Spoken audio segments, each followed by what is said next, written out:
welcome to this video. This is Coach Meg. We are going to talk about three key areas in our lives that can affect us long term, such that maybe there's an illness or a pandemic that comes in, or an event, a life-changing event happens. Whatever your normal was before that incident or situation is how quickly you will recover from it. Does that make sense? Let's say in a relationship, right? Let me just give practical day-to-day examples. In a relationship, if you were, before you got into a relationship, you didn't really invest in yourself, you were not going after your goals, your dreams, what makes you excited, what makes you come alive, and you get into a relationship and that person becomes like your savior, yes? Like the person who's going to take you out of all your misery and your pain. You may behave in a certain way that can put that person off, and that person would want to walk away and doesn't want to be with you. And you may not cope as well with a breakup. Yes, because you didn't have a strong foundation before that person came into your life. When you have a strong foundation, you built your own life. You've got your own hobbies. You've got things you enjoy. You spend quality time with yourself. Your life does not just revolve around other people or work. But you have time where you just spend time with you, or, what you enjoy doing, what you like to eat, your own thing. When you have that strong foundation of self-love, self-care, self-nurturing, knowing how to comfort yourself when you go through challenges of life, all these things, right? If that relationship that happened doesn't work out, some of us fall apart and just some do not even recover. Because we started using that other person as your savior, as your life support. And that is really not fair on another person. When you put all my self-care, how I feel about myself on another person, think about it. That is not fair on another person, right? Even if you're in a relationship, you're still responsible for taking care of you. You're still responsible of going after your dreams, making your dreams happen, studying, understanding yourself, understanding what makes you tick, what makes you excited, what you love, what you enjoy. All these things are important. That is why even as a coach coming on here, one of the things I do is if you decide to come and work with me, you're watching my videos and you're like, I really like this coach.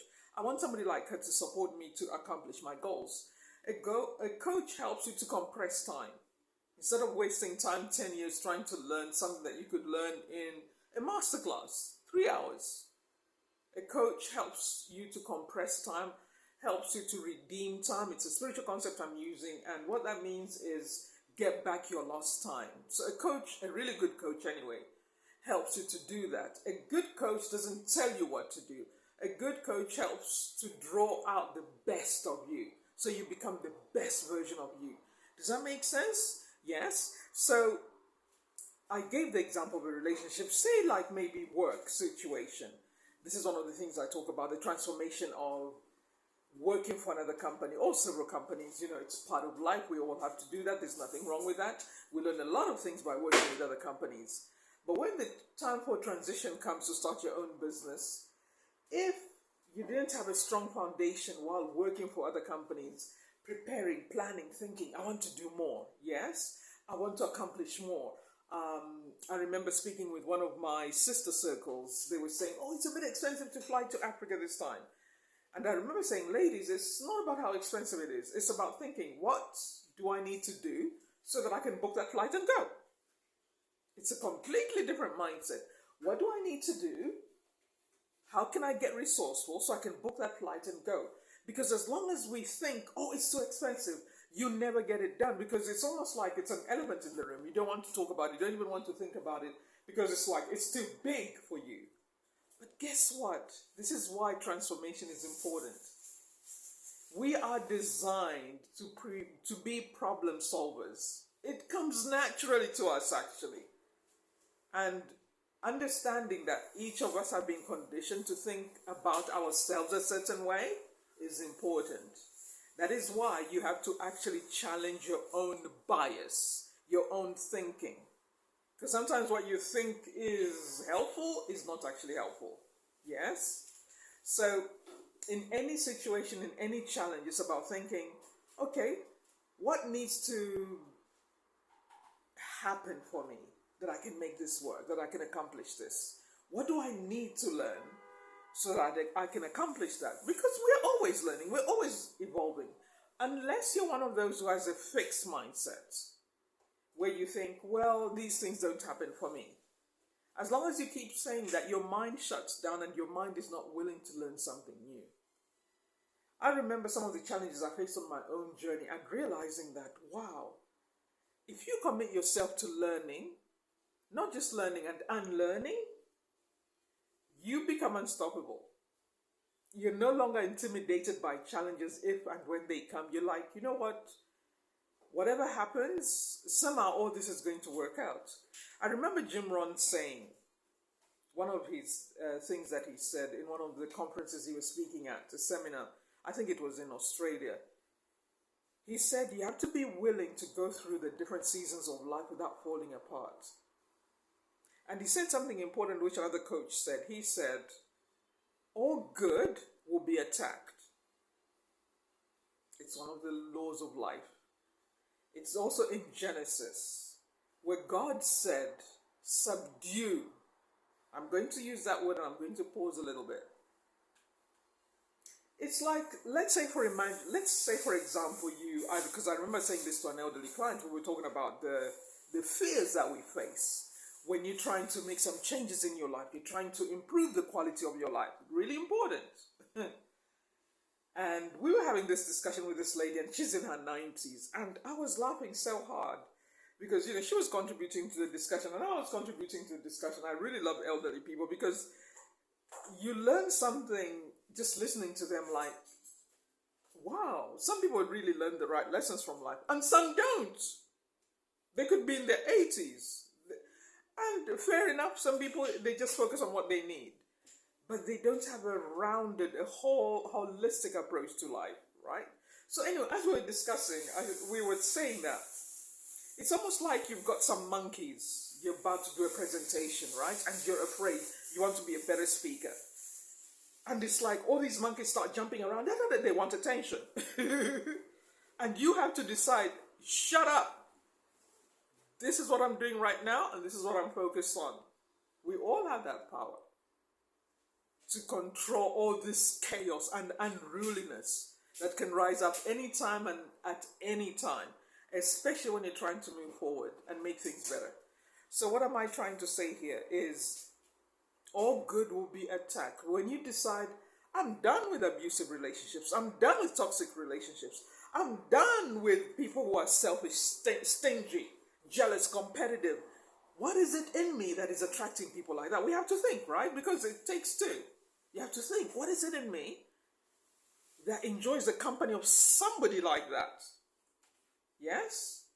That is, it can be humbling to realize you've got a part to play. Because we only entertain what we entertain because there's a payoff. Yes? I remember one day thinking, how the heck was I seeking approval from somebody like that? As you do life, the journey of life.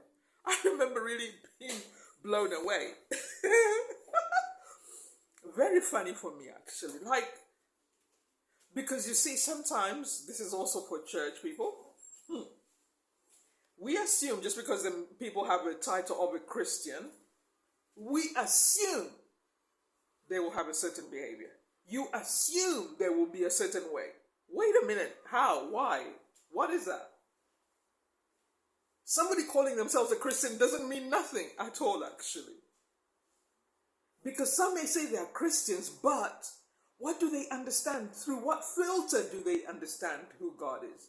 Through what filter do they understand who they are now in Christ? One of my coaches was talking about this. He said everybody has their own philosophy and how they see God and how they see themselves and how they see the world and how they see other people. And God didn't even say anything like that, but they have decided that's what God means. That's why we have a lot of legalistic people.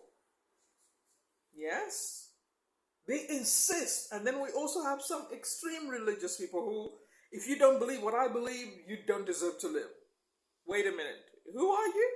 Who gave you permission? Like, I have to believe what you believe, otherwise go over where you live and I am free to live where I live. Right?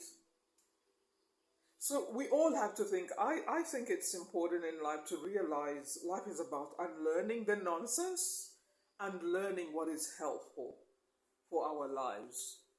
Yes? Another one is entitlement, where we assume, oh, well, this is supposed to be mine. No. Is it really yours? Or you're just trying to take what belongs to somebody else? There are laws for that, and they'll take you away.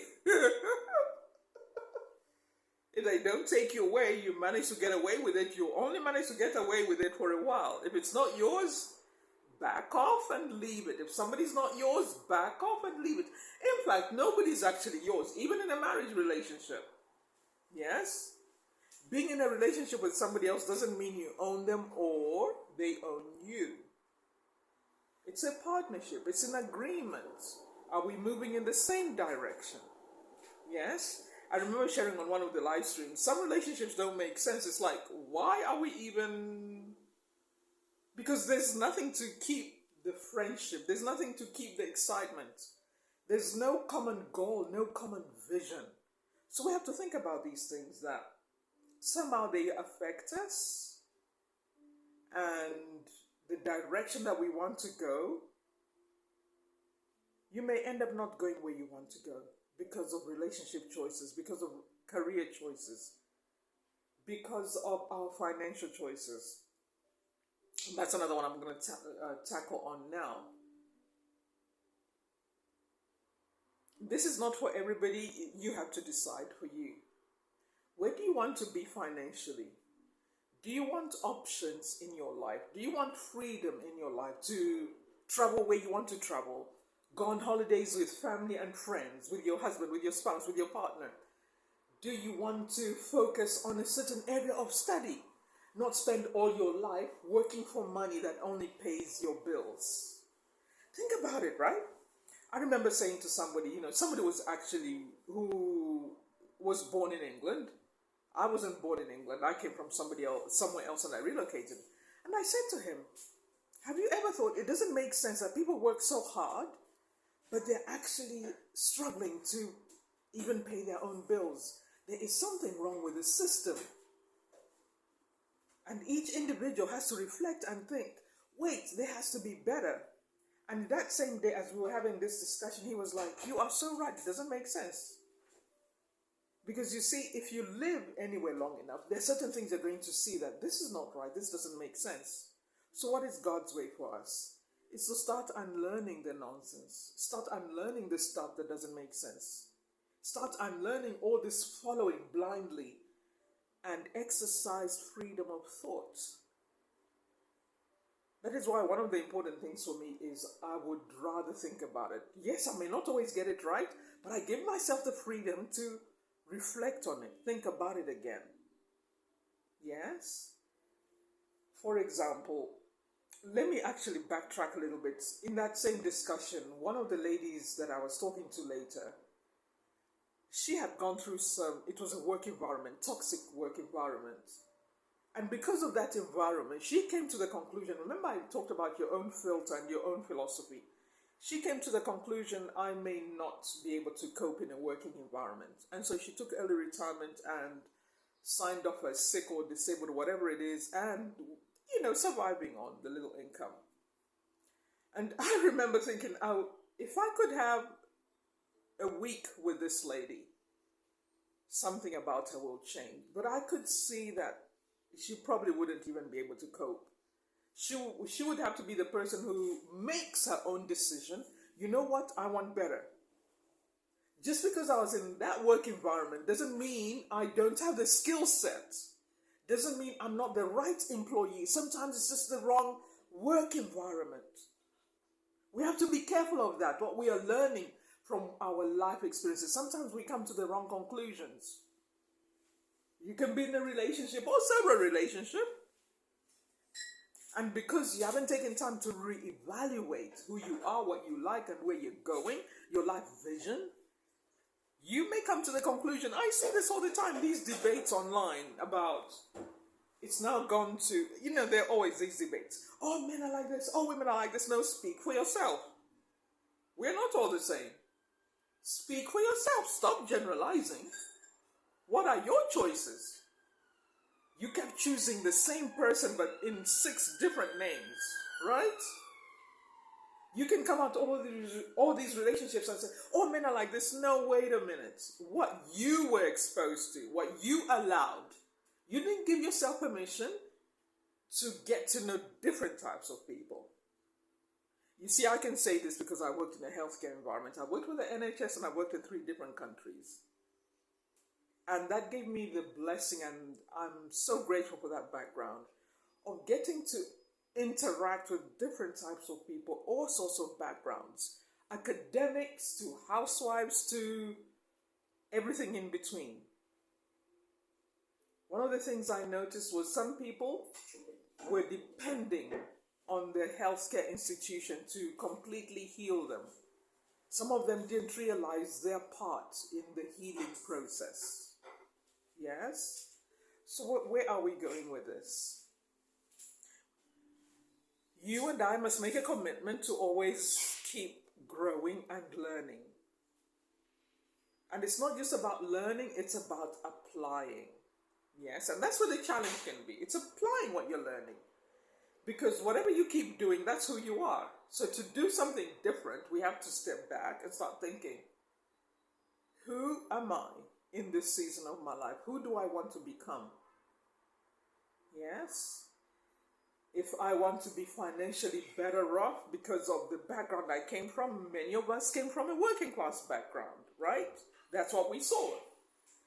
And we will have the same habits of the working class background unless somebody decides, you know what, no, I want to do something different.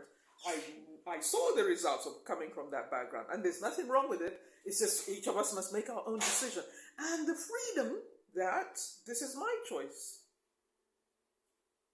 One of my friends said a term in an African proverb. When you live in fear of what other people will say about you and how they will judge you, it's almost like you're not alive anymore. You're not existing. Because you are just surviving. Yes? And I had never heard that proverb in a long time. I was giggling so hard. I was like, that actually makes sense. When you are living under fear of what other people will say about me, the judgment of people who haven't even done or gone in the direction you'll go. By the way, people are so busy, active, working on their own life, unlearning the nonsense, making things change in their own lives, becoming, yes? They don't have time to judge you. They don't have time to criticize you. They are too busy. They're too busy writing emails. They're too busy sorting out their social media. They're too busy interacting with new clients. They're too busy sorting out their finances. They're too busy studying new investments. They're too busy learning what are the interest rates now. Okay, where are the next properties that I'm going to buy? Where can I invest? They are too busy. Meaning, don't pay attention to somebody who's not going in the same direction as you. Don't you pay attention. You're wasting your time. But here's another side. When we love a certain version of who we are, when you fall in love with the mediocre, average, negative, always complaining, always feeling like a victim of circumstances, there is no point to make any change. There is no reason to do things differently, right? Well, there's no motivation. Yes? I want to challenge you. Start questioning your own bias, your own beliefs about you. Start questioning, maybe I'm wrong. Because sometimes you can go the other extreme where you think you know it all. Okay, people who are on a growth journey are always learning. They're always changing, adjusting, reflecting, journaling, studying, thinking, praying. Yes? Any person who's on a journey of growth, they don't settle. They know there is something that they need to unlearn. And you know what I love about that? That makes life fresh. That makes life interesting because you start reflecting and thinking, what happened? Why was I still responding like that? One of the things I've learned, which is, I'm going to close with that and then I'll do another video later, is we have to be willing to master our emotions. There's nothing wrong with emotions. They're like visitors. They come and you let them go. Yes? You treat them like guests. The emotion comes and it's good to have healthy emotions. It's not healthy to pretend you feel a certain way. The important thing is to now reflect later on. Why was I feeling like that? What was that about? Is there something in my heart? Why was I feeling like that client is like this? Why was I feeling like this employee will take my business? What is it? Have I still got the scarcity mindset? Do I have lack? Or there isn't enough? So am I so deeply rooted in that belief system that there isn't enough? That I'm scared whatever I have to hold tight to it. That if ever there's a threat, I might lose. It's like I get so aggressive. You have to think like that. I know people who are supposed to be living in abundance mindset wise, who the things they'll say about you because you're not able to pay them back, because they don't even know what you're going through, you have to forgive them like, they don't understand. And no revenge, no nothing, they just don't understand. That's the problem with this scarcity mindset. They're living in lack. There isn't enough. These are people who, even in relationships, instead of sorting themselves out, going on a journey of healing and transformation and preparing for your own relationship, these are the kind of people who would rather take somebody else's partner. These are the people who feel entitled to what you've been working hard on. These are the people who just want to come in and take what you've been building, except they can't, because when you have gone through something, you won't allow anybody to just come up in here and no thank you. It's like a hostile takeover in business terms, right? There are people who just like what you're doing and they're not happy. So you just have to be wise, like, what's up? What's going on here? What's interesting is, even in relationships, there are people who feel entitled to be in a relationship with you. Have you noticed on social media how some people are really weird? They think social media is access to you. Just because you're interacting with their page or you respond to a message, they get really aggressive. They want to be a part of your life and they want you to sign up to their programs. Hello? That's a scarcity mindset. So as I said in the beginning, it's up to you, but I kid you not. There is something about coming over to the other side where you realize there's more than enough in this world. There are more than enough friendships. Even if some friendships don't work out, you can make some new friends. You don't have to hold tightly to old friends like they have to be with you for the rest of your life. Some people come in our life for a season and you let them go. That's okay. Yes? Because maybe you were also not the right person for them. You were not really there for them. You have to be willing to accept your part too.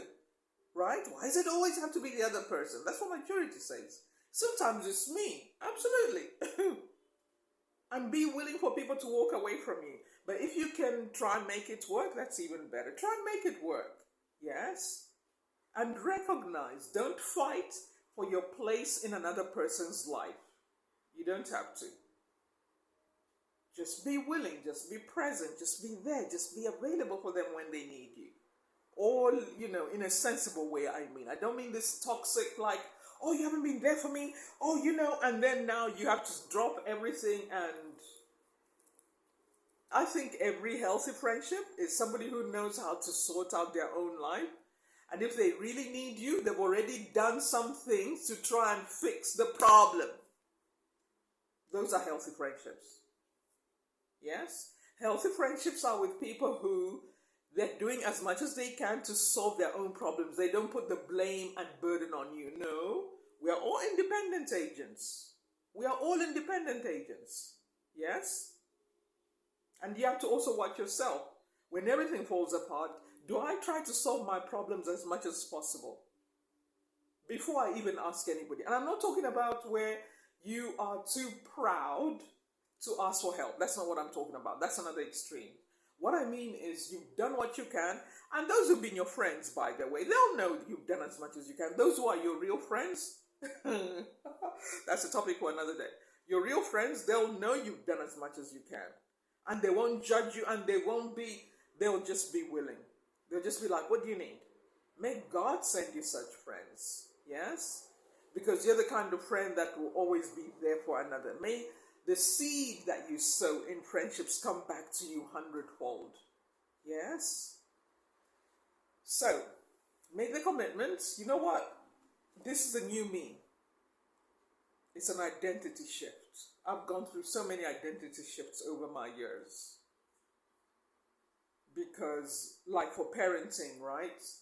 When your kids are little and as they grow, you have to keep evolving as a parent. You can't be doing what you used to do when they were little. You have to be doing things differently, right? It's weird, I see this. Remember, I've come from healthcare. It's like, no. And of course, your children never really grow and big for a parent. But what I mean is there are some things, even a 2-year-old, they can do for themselves. You can teach a 2-year-old how to tidy up. And when our kids are older, they get into trouble. May our homes be homes where they can come back to. It's safe for them to come back home. Even if they're older, they've made some mistakes, they've made some decisions, right? That didn't sit right. May we be the kind of parents who we are sorting our own lives out. We didn't stop growing when you got married. Or when you had children, you stopped growing and evolving as a person. Or when you got the job, you stopped evolving. You stopped doing your professional development. Or when you started the company, you made your first 7 figures, you stopped growing. You made your 6 figures, you stopped growing. You made your 5 figures, you stopped growing. May we be the kind of people who don't have that arrived mindset. Because when we stop growing, we start going backwards. Yes? All right. So I'll see you on the next video. Listen, if you want to work with me on a deeper level, you like what I'm talking about, you're like, I love this, I want to know more. This is not about me telling you what to do with your life. This is about me supporting you to become the highest version of you. The kind of person who takes charge of your life, who manages your emotions. You are in this place of, you know what, it's time for me to master myself. Because when you master yourself, self-mastery is the key to not allow other people to control you or manipulate you into who they think you should be. So they can take advantage of you, use you, leave you on the side of the road, and off they go to the next victim. You want to be the kind of person, even in business, you are not so scared of losing that difficult client. You're just like, you know what, you can go. I think we agreed from the beginning, if this doesn't work out, there's a 2-month clause or a 30-day clause, you decided, this is not really working for me. Because you know there's abundance in the world. You're not so scared of losing clients. Like sometimes even in a home healthcare agency, I'll close with this story. There's a home healthcare agency, I heard a story about a really good caregiver, really nice, because I worked with her for a little bit, right? I used to do senior care coaching too. And having a healthcare background is one of the things I did to grow my own businesses, to understand the marketplace. But anyway, she was like, the owner of the company believed the clients, what they said about her, more than her. What a travesty. What an injustice. She was like, I could not believe. This person was so upset. They thought I'm going to make them lose the company. Wait a minute. And I remember thinking, wow, that's really sad. And she's like, I'm not working with them anymore. And I think apparently later on the clients were apologizing, because sometimes, you see, even as a business owner, you have to think about this. It's not just about your clients, it's also about your staff. You have to be able to look after your staff. You have to be able to look after your clients. You have to know how to keep both happy. Yes? You set expectations at the beginning, what you don't accept in your company. How your staff cannot be treated a certain way by clients. Because starting a business is about developing the abundance mindset. We all have to learn this, yes? The abundance mindset. It will serve you so well, long term. You can walk away from things that are not right for you, things that can harm your health or your family or your finances. So, I will see you on the next video. If you want to work with me on a deeper level, you're like, Coach Meg, I really need your support. I want to do more, I want to accomplish more, I want to change my life story. There's a link somewhere down below on my descriptions, send me a message and we'll get to work straight away. By the way, I'm also doing a 3-day challenge, a business boost challenge on the 28th to the 30th end of this month, May. It's going to be a 3-day challenge, which we do activities together so that you can grow your business, so you can give your business a little boost, so you can start to 10x your business. Yes, 10x is more exciting, it's more adventurous. Listen, I'll speak to you soon. Bye for now.